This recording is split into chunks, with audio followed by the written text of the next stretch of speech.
Desde el Centro de la Familia Cristiana en Sogamoso, Boyacá, Colombia, los pastores David Bernal y Ruth Cáceres te invitan a recibir esta hermosa palabra bajo el poder y la dirección del Espíritu Santo.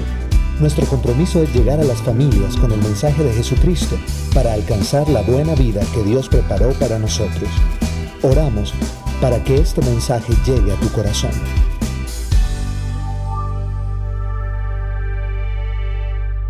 Estamos en el libro de Efesios. Este libro de Efesios tiene bastante, podemos decir que es un resumen de toda la doctrina, de toda la fe que tenemos en Cristo Jesús.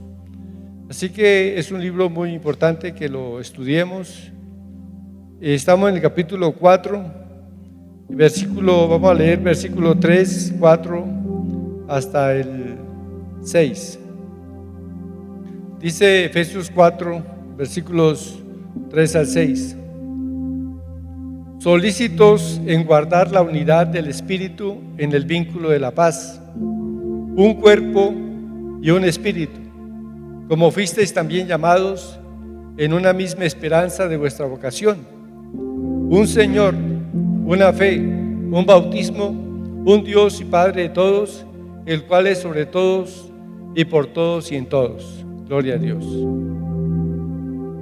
Vamos a orar y que el Señor sea hablándonos en esta mañana. Padre, te pedimos que tu Espíritu Santo sea revelando tu palabra a nuestra vida, que tu Espíritu Santo sea edificando nuestro corazón con tu palabra, bendito Dios. Revélanos, Señor, su sabiduría y que nuestra fe sea incrementada en esta mañana. Nuestra confianza, Señor, en ti permanezca siempre. Que, Señor, esta palabra produzca fruto en nosotros, al 30, al 60, al 100 por uno. Señor, declaramos que esta palabra es un fundamento grande para nuestra fe, para no ser movidos por vientos de doctrinas. Gracias, Padre, en el nombre de Jesús. Amén y amén. Bueno, en estos versículos encontramos nosotros varias declaraciones del apóstol que nos hablan acerca de la unidad de la iglesia. En primer lugar dice el versículo 4, un cuerpo, ¿sí?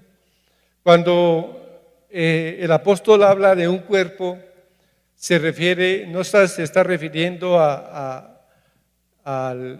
en sí al cuerpo de Cristo con el cual anduvo aquí, sino se refiere al cuerpo de Jesús, que es la iglesia. Amén. La iglesia es el cuerpo de Cristo. Y dice un cuerpo, o sea, solamente hay una iglesia. Aunque conformamos esta iglesia gente de todas las naciones, de todas las lenguas, de todas las razas, sin embargo somos un solo cuerpo, tenemos una sola fe, estamos unidos en Cristo Jesús por el Espíritu Santo. Amén. Bueno, el apóstol menciona aquí mismo en este capítulo 4, habla varias veces acerca del cuerpo, ¿sí? Por ejemplo, el versículo 12 dice, a fin de perfeccionar a los santos para la obra del ministerio, para la edificación del cuerpo de Cristo. Entonces se refiere netamente a la edificación ¿de qué? De la iglesia, que es el cuerpo de Cristo. Y también el versículo 16 dice, de quien todo el cuerpo, bien concertado y unido entre sí, por todas las coyunturas que se ayudan mutuamente, según la actividad propia de cada miembro, recibe su crecimiento para ir edificándose en amor. Entonces, claramente notamos que cuando el apóstol dice un cuerpo, se está refiriendo a la iglesia,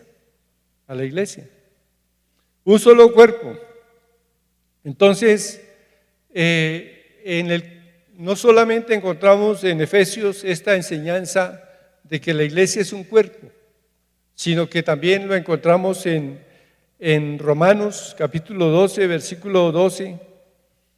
Dice, porque así como el cuerpo es uno y tiene muchos miembros, pero todos los miembros del cuerpo, siendo muchos, son un solo cuerpo, así también Cristo. 1 Corintios capítulo 12, versículo 12 en adelante. Dice, porque así como el cuerpo es uno y tiene muchos miembros, pero todos los miembros del cuerpo, siendo muchos, son un solo cuerpo, así también Cristo. Amén. O sea, la iglesia es el cuerpo de Cristo, es universal.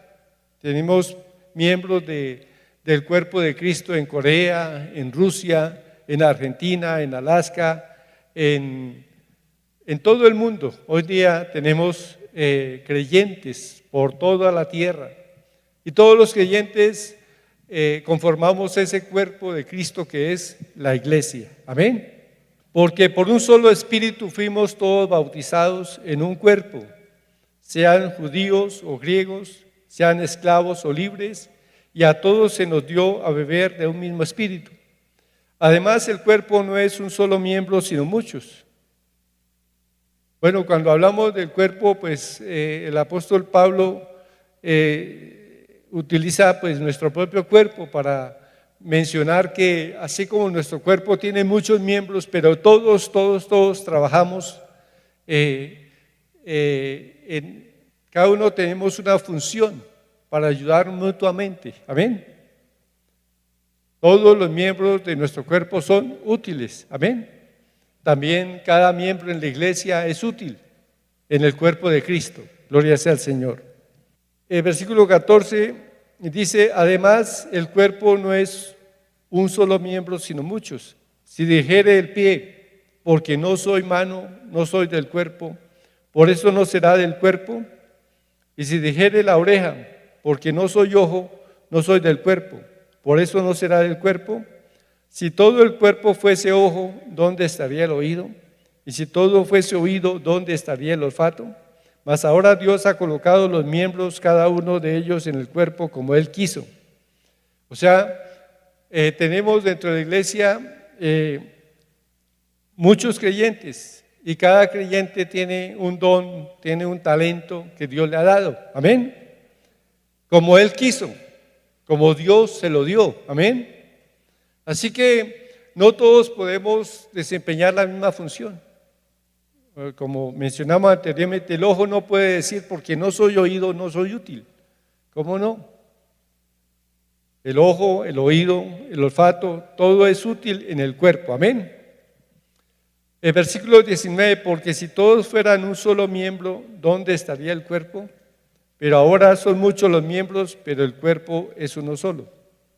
Ni el ojo puede decir a la mano, no te necesito, ni tampoco la cabeza a los pies, no tengo necesidad de vosotros. Antes bien, los miembros del cuerpo que parecen más débiles son los más necesarios, y a aquellos del cuerpo que nos parecen menos dignos, a estos vestimos más dignamente. Y los que en nosotros son menos decorosos se tratan con más decoro. Porque los que en nosotros son más decorosos no tienen necesidad, pero Dios ordenó el cuerpo, dando más abundante honor al que le faltaba, para que no haya desavenencia en el cuerpo, sino que los miembros todos se preocupen los unos por los otros. Amén. Qué bonita comparación hace el Señor de la iglesia con el cuerpo humano. Amén. Entonces dice, el cuerpo de Cristo debe trabajar en perfecta unidad. Todos debemos apoyarnos unos a otros. Todos. Vemos que cuando en el cuerpo, por ejemplo, sufrimos de pronto un pequeño accidente y un dedo puede ser, de pronto nos lo machucamos, el dedo queda maltratado, se hincha, al tocarlo se duele. Entonces, por lo general siempre los demás, aunque tengamos que hacer oficios, siempre los demás dedos de la mano trabajan evitando que ese dedo sufra. Amén. Entonces hay una colaboración. Bueno, esto nos habla, el Señor dice un cuerpo, y ese cuerpo debe trabajar en perfecta unidad, todos unidos, todos con una misma función, honrar y glorificar a Dios, todos con el mismo trabajo, predicar el Evangelio de Jesús. Amén. Todos debemos colaborar. Unos abren su casa para un grupo de oración, y otros predican, otros invitan y así, todos colaboramos para que el cuerpo de Cristo vaya creciendo. Amén. Sea bendecido. Trabajamos en los encuentros, unos están en los encuentros, entonces, no, que de pronto alguien dice, no, pero yo quisiera estar en los encuentros, pero bueno, no puede porque de pronto pues las obligaciones que tiene, no, su tiempo no le permiten, pero hay otras tareas en la iglesia en las cuales puede colaborar. Amén. La visión que se nos da aquí es que debemos pensar nosotros en qué forma podemos ser útiles en el cuerpo. Amén. Y todos colaborarnos unos a otros. Amén. Gloria sea al Señor.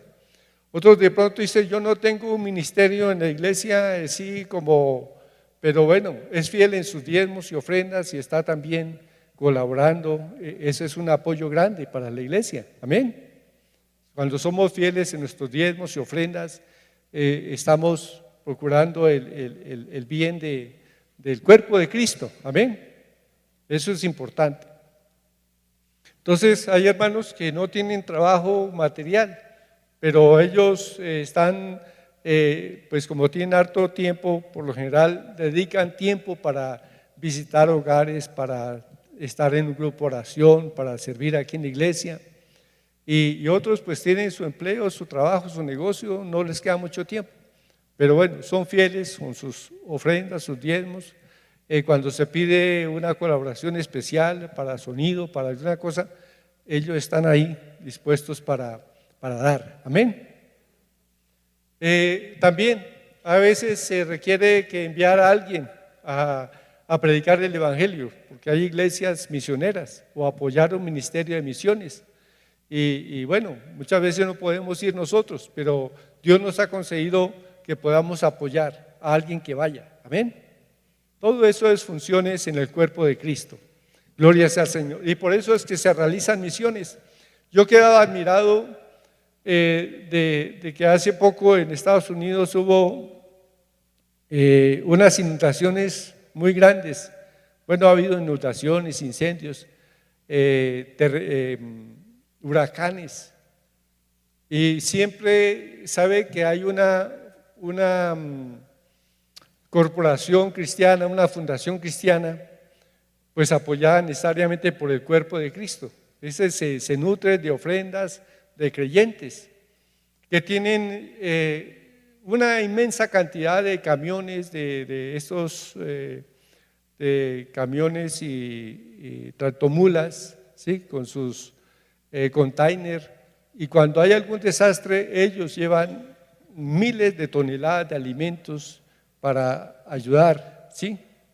Ahora mismo de los refugiados que hay en Europa, ¿sí? La gente que viene de Siria, del Medio Oriente, de países musulmanes donde hay mucha guerra, donde hay inseguridad y que se están pasando a Europa, ahora mismo el cuerpo de Cristo está activo. Están brindándole atención, tienen alojamiento para estos refugiados que son musulmanes y los atienden bien, les dan comida y les predican la palabra. Dice, tenemos que aprovechar esta oportunidad. Es difícil ir y predicar el evangelio directamente entre los musulmanes, pero ahora que están viniendo a Europa, nosotros los podemos tomar y evangelizar y hacer que ellos vuelvan a sus tierras con el tiempo para que sean los mensajeros a su pueblo. Amén. Entonces es una bendición. Todo esto lo hace el cuerpo, que es la iglesia, cuerpo de Cristo. Entonces, dice aquí la Escritura, para que no haya desavenencia en el cuerpo, sino que los miembros todos se preocupen los unos por los otros. De manera que si un miembro padece, todos los miembros se duelen con él. Y si un miembro recibe honra, todos los miembros con él se gozan. Y así debe ser.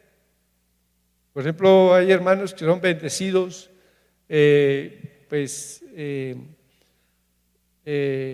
con un negocio, con la compra de una casa, con un carro. Muchas veces dicen, pastor, lo invito para que le demos gracias al Señor por este vehículo, por esta casa. Y uno va y en verdad uno se goza de ver la prosperidad, la bendición que Dios da a su pueblo. Amén. No es para sentir de pronto envidia y cosas así, sino con un espíritu de gratitud al Señor porque Él bendice a su iglesia. Entonces dice el versículo 27 de 1 Corintios 12, vosotros pues sois el cuerpo de Cristo y miembros cada uno en particular. Entonces queda completamente claro que esta palabra, un cuerpo en Efesios, se refiere netamente es a la iglesia. En segundo lugar, un solo espíritu, dice el versículo, estamos en Efesios capítulo 4, entonces vamos a meditar un poquito sobre un solo espíritu, y ese espíritu se refiere pues al Espíritu de Dios, amén, al Espíritu Santo. Un cuerpo y un espíritu, como fuisteis también llamados en una misma esperanza de vuestra vocación. Entonces, el Espíritu Santo es quien que fue prometido por el Señor a la iglesia. El Espíritu Santo, que en el Antiguo Testamento no pudo morar en el pueblo, solamente venía y ungía a reyes, sacerdotes y profetas, pero no estuvo en ningún hombre, en ninguna persona habitó el Espíritu Santo, hasta que Cristo vino y murió en la cruz del Calvario y con su sangre nos redimió, con su sangre nos limpió. Entonces el Espíritu Santo pudo venir y habitar en nuestro corazón, amén. Es una tremenda bendición que no tuvo precisamente el pueblo de Israel en el Antiguo Testamento, pero lo tiene la iglesia del Señor, tiene al Espíritu Santo, amén. El Espíritu de Dios habita solamente en creyentes. El mundo no lo puede recibir, dijo el Señor Jesús, porque no le ve ni le conoce. Pero nosotros conocemos al Espíritu Santo. Nosotros le hemos recibido a través del sacrificio de Cristo Jesús. Entonces, notamos, hermanos, que el Espíritu Santo no había venido antes del sacrificio de Jesús. Pero una vez que el Señor muere en la cruz y ofrece su sangre ante el Padre por nosotros, por la remisión de nuestros pecados, para justificarnos delante de Dios, lo primero que el Señor Jesús hace cuando aparece a sus discípulos después de haber resucitado es soplar sobre ellos y les dice: recibid el Espíritu Santo, amén. O sea, el Señor Jesús cumplió una misión muy grande con su sacrificio, hacer posible que el Espíritu de Dios viniese a nosotros, amén. Y ahora qué bendición tenerle. Tenemos todos al Espíritu de Dios en nuestro corazón. El Espíritu Santo es quien nos da testimonio a nuestro espíritu de que somos hijos de Dios. Cada uno de nosotros tenemos una fe, una seguridad de que somos hijos de Dios. ¿Cuántos lo creen? Bueno, esa seguridad nos la da esa persona maravillosa que se llama el Espíritu Santo. Amén. El Espíritu Santo. Jesús habló del Espíritu Santo, diciendo que Él lo enviaría después de que Él partiera, ascendiera nuevamente para estar a la diestra del Padre. Él enviaría al Espíritu Santo. Y efectivamente, a los 10 días después de haber ascendido el Señor Jesús a los cielos, el Espíritu Santo vino y llenó a la iglesia, llenó a los creyentes con su presencia, los ungió para predicar el Evangelio de Cristo. Amén. Gloria a Dios. El Señor les dijo en Juan 14, 6, Juan 14, 16 al 23. Y yo rogaré al Padre y os dará otro consolador para que esté con vosotros para siempre. El Espíritu de verdad, al cual el mundo no puede recibir porque no le ve ni le conoce, pero vosotros le conocéis porque mora con vosotros y estará en vosotros. No os dejaré huérfanos, vendré a vosotros. Todavía un poco y el mundo no me verá más, pero vosotros me veréis, porque yo vivo, vosotros también viviréis. En aquel día vosotros conoceréis que yo estoy en mi Padre y vosotros en mí y yo en vosotros. El Espíritu Santo es el que nos hace, nos revela esa presencia del Padre y del Hijo en nosotros, ¿sí? El Espíritu Santo nos trae la presencia del Padre y del Hijo. Dice también en el versículo 23, Juan 14, 23, respondió Jesús y le dijo: el que me ama, mi palabra guardará, y mi Padre le amará, y vendremos a él y haremos morada con él. El Espíritu Santo es el que hace que nosotros tengamos la presencia del Padre y la presencia del Hijo en nuestro corazón. Amén. El Espíritu Santo nos trae la presencia del Padre, el amor del Padre. Sabemos que el Padre nos ama grandemente, ¿sí? Pero lo sabemos es porque el Espíritu Santo está en nosotros. El amor del Padre ha sido derramado por el Espíritu Santo en nuestro corazón. Bueno, seguimos en Efesios capítulo 4, versículo, dice en el versículo 4 de Efesios 4, un cuerpo y un espíritu, como fuisteis también llamados en una misma esperanza de vuestra vocación. Este término, una misma esperanza, ¿sí? Una misma esperanza de vuestra vocación. Se refiere, hermanos, a la meta, al objetivo colocado frente a todos los creyentes, que es aguardar la venida del Señor Jesucristo por la iglesia. Amén. Esa es la bienaventurada esperanza de la iglesia. Esperar la venida del Señor Jesucristo por nosotros. Nosotros seremos recogidos de este mundo y llevados al reino de los cielos. Amén. A las bodas del Cordero. Gloria sea al Señor. Entonces, hermanos, esa es la bendita esperanza de la iglesia. En Tito 2.13 dice: aguardando la esperanza bienaventurada y la manifestación gloriosa de nuestro gran Dios y Salvador Jesucristo. ¿Sí? Entonces el apóstol Pablo está resumiendo con palabras, con pequeñas frases, algo muy grande. Aquí dice, cuando habla de la esperanza, entonces es la esperanza de la iglesia, es el aguardar la venida, es aguardar el rapto de la iglesia. Amén. Porque la Escritura dice que el Señor mismo, con voz de mando, con voz de arcángel y con trompeta de Dios, descenderá del cielo. Los muertos en Cristo resucitarán primero, y luego nosotros, los que vivimos, que estemos en ese tiempo vivos, dice que seremos transformados y todos subiremos para recibir al Señor en el aire. Esa es la bendita esperanza de la cual habla la palabra del Señor. Y todos, hermanos, aún en la Santa Cena, dice que cuando celebramos la cena, dice que lo hacemos y debemos celebrar la cena hasta que el Señor venga.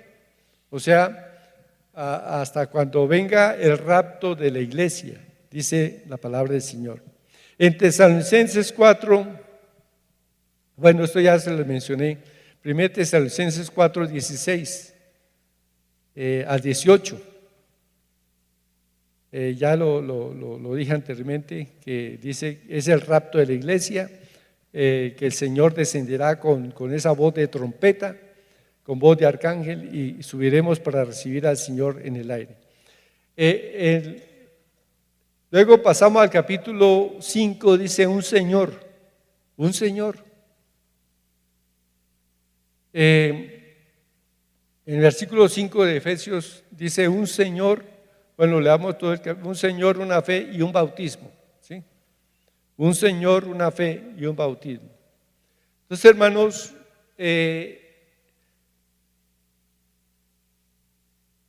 un solo Señor, o sea, el Señor Jesucristo. Su señorío sobre los creyentes crea y convierte en realidad la unidad de la iglesia.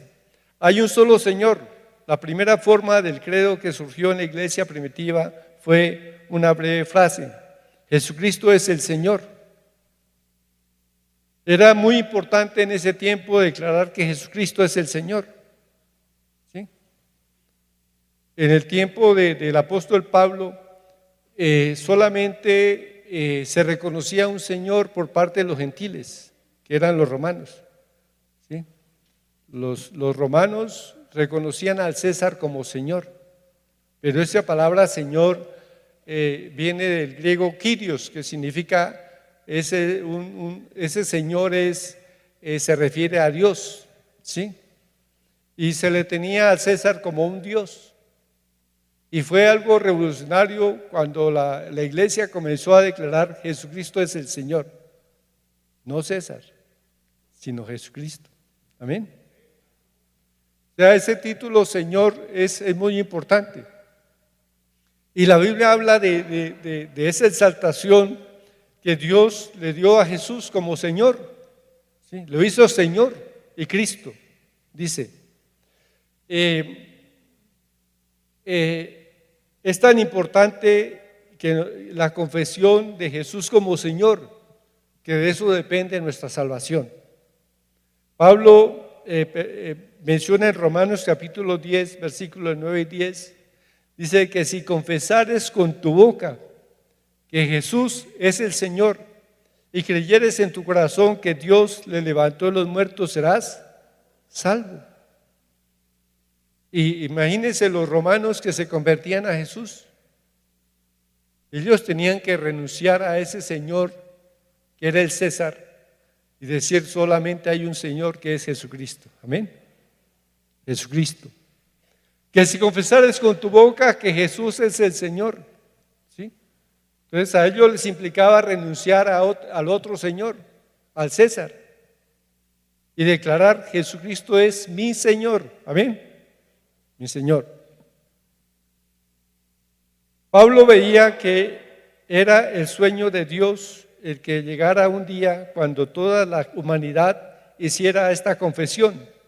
La palabra que usa para Señor es Kyrios, que era la manera normal de referirse al emperador romano. Los cristianos están unidos porque son propiedad y están al servicio de un solo dueño y rey. Amén. Esta palabra Señor significaba también dueño, ¿sí? Dueño. Y Jesús es nuestro dueño, nuestro Señor. Amén. Él nos compró. Nosotros éramos esclavos del pecado, pero ahora el Señor nos hizo libres y Él es nuestro Señor. Amén. Él es nuestro Señor. Gloria a Dios. Dice la palabra también en Filipenses 2:9 se refiere al sacrificio de Jesús, a la obra tan grande que hizo el Señor. Dice que Él se despojó de su gloria, siendo el Hijo de Dios, siendo el Verbo divino. Dice que vino a esta tierra y se hizo hombre, y estando en la condición de hombre se humilló a sí mismo, ¿sí? Se hizo como un siervo y fue a la cruz y murió por nosotros. Y por lo que Él hizo, dice la palabra del Señor aquí en Filipenses 2:9, por lo cual Dios también le exaltó hasta lo sumo y le dio un nombre que es sobre todo nombre, para que en el nombre de Jesús se doble toda rodilla de los que están en los cielos y en la tierra y debajo de la tierra, y toda lengua confiese que Jesucristo es el Señor, para gloria de Dios Padre. Amén. Toda lengua debe confesar que Jesucristo es el Señor. Así que notemos que esta palabra Señor realmente es un título muy grande. Amén. Y es el título con el cual Dios exaltó a su Hijo. Lo hizo Señor y Cristo. Amén. Bueno, seguimos aquí, dice una fe. una fe. Un Señor, una fe y un bautismo. Una fe. Nosotros debemos saber que se refiere a todo el cuerpo de la verdad, de la doctrina que tenemos. Inicialmente, la Escritura dice en Hechos 2:42 que los primeros creyentes perseveraban en la doctrina de los apóstoles. ¿Sí? La doctrina de los apóstoles era la fe que ellos predicaron. Y esa es la fe que se refiere el apóstol Pablo, una fe. Solamente hay una fe, amén, que es la doctrina de la salvación, la doctrina de todo referente al Hijo de Dios, al Espíritu Santo, a Dios. La doctrina cristiana dice que es una fe, amén, una fe. Entonces esta palabra fe no se refiere sencillamente a la fe para tener algo de Dios, para recibir el cumplimiento de una promesa, sino que es toda la doctrina que hemos aceptado, amén. Toda la doctrina revelada por el Espíritu Santo en la palabra, a eso se refiere nuestra fe, amén. Es el fundamento de lo que creemos. Hechos, el apóstol Pablo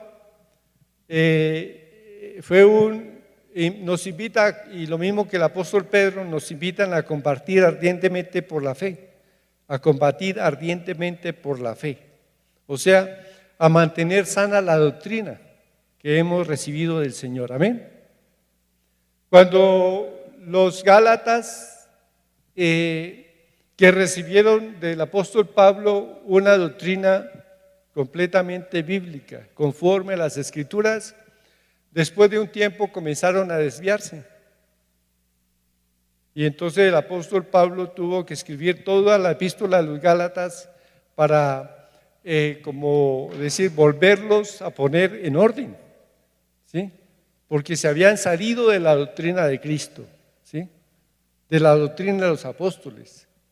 Entonces dice aquí en Gálatas 1:6, estoy maravillado de que tan pronto os hayáis alejado del que os llamó por la gracia de Cristo para seguir un evangelio diferente. No que haya otro, sino que hay algunos que os perturban y quieren pervertir el evangelio de Cristo. Mas si aún nosotros o un ángel del cielo os anunciare otro evangelio diferente del que os hemos anunciado, sea anatema. Esa palabra anatema es lo mismo que sea maldito. Dice, sea anatema o sea maldito son sinónimos. Entonces, hay maldición. O sea, el apóstol Pablo está diciendo que es una maldición predicar un evangelio pervertido, un evangelio desviado de la verdad. Como antes hemos dicho, también ahora lo repito, si alguno os predica diferente evangelio del que habéis recibido, sea anatema. Entonces, ¿cómo saber cuál es en sí? El apóstol dice, no hay otro evangelio, el evangelio es uno solo, ¿sí? No hay otro evangelio, ¿sí? Nadie puede decir es que nosotros estamos siguiendo un evangelio diferente. Pues si están en un evangelio diferente, dice la Escritura que están en un error que acarrea maldición. Entonces, ¿cuál fue el evangelio que el apóstol le predicó a los Gálatas? Sería bueno saber cuál fue ese evangelio que él inicialmente les predicó, cuáles eran los fundamentos de ese evangelio. Bueno, el apóstol le predicó a los Gálatas el evangelio verdadero de Cristo, ¿sí? Los Gálatas eran, pues cuando hablamos de Gálatas no se refiere a una sola iglesia, sino que Galacia era una región donde precisamente el apóstol Pablo comenzó su primer viaje misionero. Uno de los viajes, algunas de las ciudades que él visitó eran de Galacia. Entonces estaba Antioquía de Pisidia, Iconio, Listra y Derbe. y todas las iglesias tenían como fundamento las Escrituras y las siguientes características. Entonces, el verdadero evangelio, el evangelio que predicó Pablo, tenía las siguientes características. Primero, centrado en Cristo, el Mesías prometido. Porque cuando Pablo fue en ese viaje misionero, él comenzó a hacer una narración acerca del Antiguo Testamento, del llamamiento de Abraham, de las promesas hechas a Abraham y a su simiente, y esa simiente se refería a Cristo. Entonces él comienza a demostrar por las Escrituras que Jesús es el Mesías, que Jesús es el Mesías prometido por Dios. En Hechos 13:23 encontramos esa predicación del apóstol Pablo a estas iglesias, a Antioquía de Pisidia, Iconio, Listra y Derbe. Hechos 13:23 dice: de la descendencia de David, rey de Israel, y conforme a la promesa hecha a Abraham, Dios levantó a Jesús por Salvador a Israel. O sea, él les predica demostrando por las Escrituras que Jesús es el Mesías prometido. Segundo, Jesús murió conforme a las Escrituras. Les dice, él vino y estuvo predicando el evangelio en Judea, en Jerusalén, en Galilea, ¿sí? Y el pueblo al final le rechazó y le entregó a los gentiles, los cuales le crucificaron. Y Jesús fue muerto en una cruz, ¿sí? Y él murió en esa cruz no por ningún pecado que él haya cometido, sino por nuestros pecados, para justificarnos delante de Dios. Amén. Eso fue lo que Pablo predicó allí. Entonces, dice Hechos 13:27, porque los habitantes de Jerusalén y sus gobernantes, no conociendo a Jesús, ni las palabras de los profetas que se leen todos los días de reposo, las cumplieron al condenarle. En tercer lugar, dice que Jesús murió no por ningún pecado que hubiese cometido. Dice, el justo murió por los injustos para justificarnos delante de Dios. Y como dice 2 Corintios 5:21, 2 Corintios 5:21 dice que al que no conoció pecado, por nosotros Dios lo hizo pecado, para que fuésemos hechos justicia de Dios en él. O sea, Jesús fue a la cruz sin haber cometido ningún pecado. Pilato mismo dijo, no hallo en este hombre causa digna de muerte. ¿Sí? Entonces, esto era lo que predicaba el apóstol Pablo a las iglesias en su viaje misionero. Pero les dice que él fue sepultado, o sea, Jesús murió.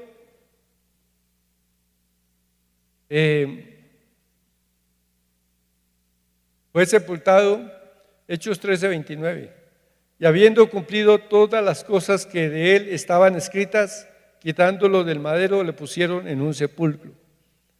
Y enseguida dice también, Dios le levantó de entre los muertos, Hechos 13:30, mas Dios le levantó de los muertos, el versículo 31 de Hechos 13, y él se apareció durante muchos días a los que habían subido juntamente con él de Galilea a Jerusalén, los cuales ahora son sus testigos ante el pueblo.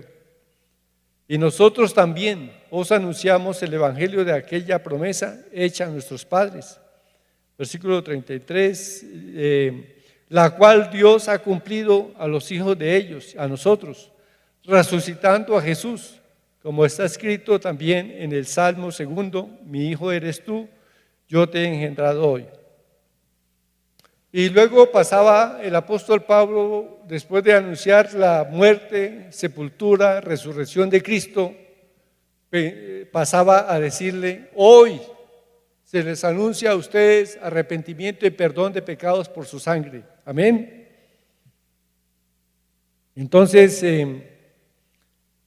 por su sacrificio, es decir, de su sangre tenemos perdón de pecados. Hechos 13:38. Sabed pues esto, varones hermanos, que por medio de él se os anuncia perdón de pecados. Siguiente dice, somos justificados por la fe en él y no por la ley de Moisés. Hechos 13:39. Hechos 13:39. Y que de todo aquello de que por la ley de Moisés no pudisteis ser justificados, en él es justificado todo aquel que cree. Amén. Entonces el apóstol Pablo dice que no somos justificados por las obras de la ley. Él tenía un reto muy grande. ¿Sí?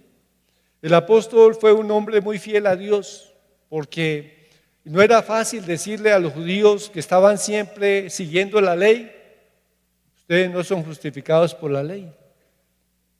Ustedes son justificados solamente por la fe en Cristo, no por la ley de Moisés. Era como quitarles, imagínense, toda una tradición, años y años de creencia de que la salvación era a través de la ley de Moisés. Ahora el apóstol Pablo tiene esa enorme tarea de decirle: no es por la ley de Moisés, porque nadie ha cumplido la ley. Solamente Jesucristo vino y cumplió la ley por nosotros. Amén. Así que nosotros somos justificados si ponemos nuestra fe en el sacrificio que Él hizo. Amén. Y a eso el apóstol Pablo le llamó la gracia de Dios. Dice, porque por gracia sois salvos por medio de la fe. Amén. Y esto no de vosotros, pues es un don de Dios. No por obras, y se refiere a las obras de la ley, no por obras de la ley para que nadie se gloríe.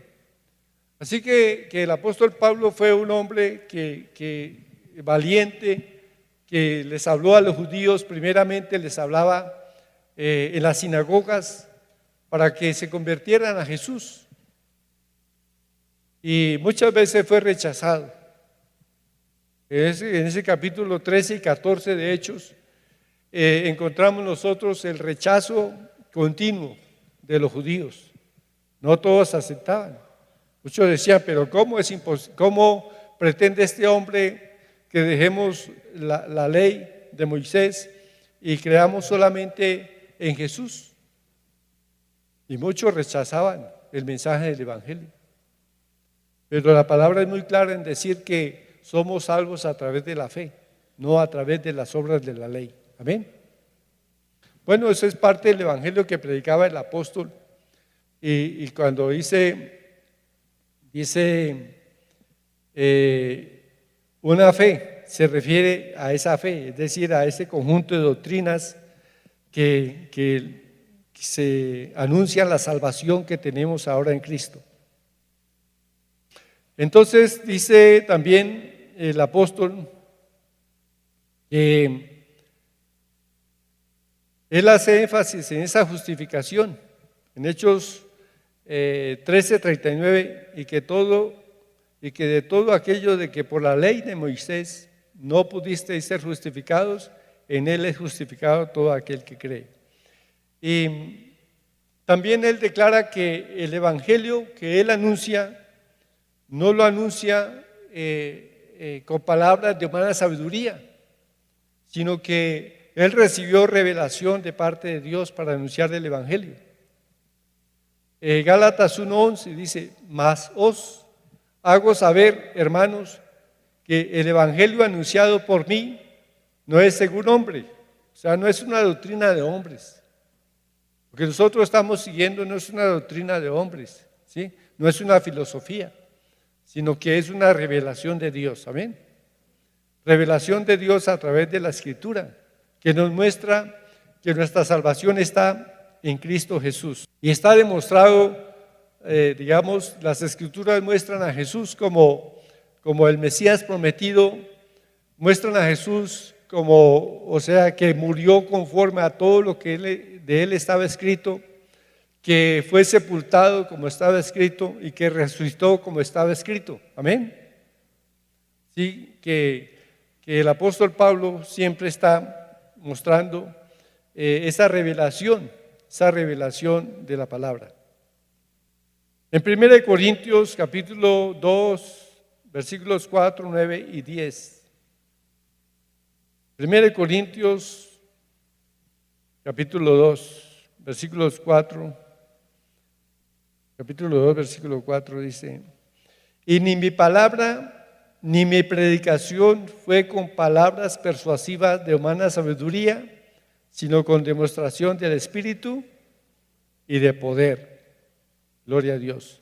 Versículos 9 y 10 dice: antes bien, como está escrito, cosas que ojo no vio, ni oído oyó, ni han subido en corazón de hombre, son las que Dios ha preparado para los que le aman. Pero Dios nos las reveló a nosotros por el Espíritu, porque el Espíritu todo lo escudriña, aún lo profundo de Dios. Amén. Así que este evangelio, hermano, es una revelación de Dios por el Espíritu Santo.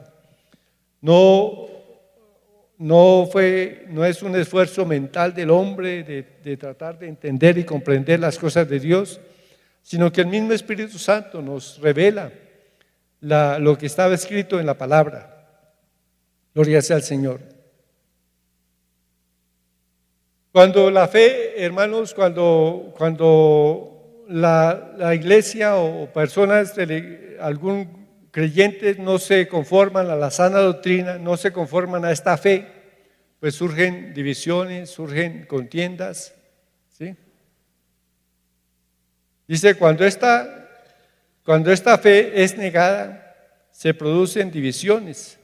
Tiene que haber una base, un fundamento para que se produzca la adhesión de los creyentes, y esa base es la doctrina correcta. En 2 de Juan 1:9 dice: cualquiera que se extravía y no persevera en la doctrina de Cristo, no tiene a Dios. El que persevera en la doctrina de Cristo, ese sí tiene al Padre y al Hijo. Si alguno viene a vosotros y no trae esta doctrina, no lo recibáis en casa, ni le digáis bienvenido. Porque el que le dice bienvenido participa de sus malas obras. Entonces la fe que nosotros tenemos, hermanos, es lo que hemos venido predicando aquí también. Estas cosas las hemos venido predicando y sabemos que estamos en el Evangelio de Cristo, en esa fe de la cual habla el apóstol Pablo, que es solamente una fe. Amén. No hay varias fees. Sin embargo, surgen desviaciones a las cuales el apóstol Pablo llama perversión. Cuando surgen desviaciones, se está pervirtiendo el Evangelio de Cristo, se está pervirtiendo la doctrina de los apóstoles. Amén. Así que nosotros debemos estar firmes en lo que hemos creído. Amén. Gloria sea al Señor. Bueno, se nos ha ido el tiempo. Entonces, yo quiero terminar. Falta un poquitico nomás. Un bautismo. Versículo 6 dice,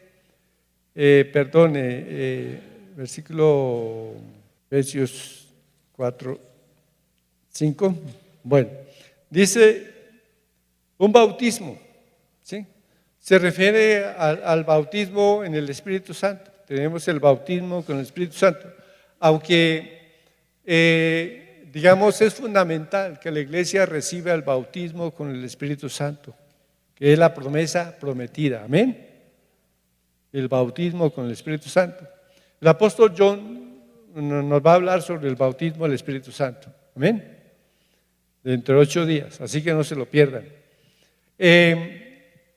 Un bautismo, pero también la Biblia nos habla de un testimonio, digamos, externo, que se llama el bautismo en agua. Amén. Es cuando descendemos a las aguas del bautismo, literalmente, es decir, es un acto que hacemos, colocamos agua en una piscina y sumergimos a las personas ahí en esa agua, lo cual significa que la persona que es sumergida ha muerto a sus pecados en Cristo, por lo tanto es sepultado. Amén. Pero que así como Cristo se levantó de entre los muertos, así también el cristiano se levanta para vivir en una vida nueva. Amén. Entonces nos unimos a Cristo a través del bautismo en agua, nos unimos a Cristo de una forma simbólica nos unimos a Cristo en su muerte, en su sepultura y en su resurrección. Amén. Entonces, pero este bautismo, dice un bautismo, se refiere a que todos se nos ha prometido la llenura del Espíritu Santo. Gloria sea al Señor. Y por último, un solo Dios y Padre de todos. Se refiere a la paternidad de Dios en cuanto a los creyentes. Nosotros fuimos adoptados hijos de Dios al recibir a Jesús. Amén. Dice que Juan 1:12 dice que a los que le recibieron, a los que recibieron a Jesús, a los que creen en su nombre, Dios les dio potestad de ser hechos hijos de Dios. Y el Espíritu Santo también nos da testimonio a nuestro espíritu de que somos hijos de Dios, ¿sí? Entonces Dios es nuestro Padre, ¿sí? Dios es nuestro Padre. Dios se preguntaba en el Antiguo Testamento cómo podría bendecir al pueblo y cómo podía hacerles participantes de todas sus bendiciones. Y Él mismo se responde: me llamaréis Padre, ¿sí? Me llamaréis Padre. O sea, Dios se ha convertido en nuestro Padre y nosotros tenemos en nuestro Dios y Padre una tremenda herencia. Amén. Toda bendición espiritual en lugares celestiales la tenemos en Cristo Jesús. Amén. Gloria sea al Señor. Para mayor información, visita nuestra página web www.centrofamiliacristiana.org. Queremos orar por tus necesidades y bendecir tu vida.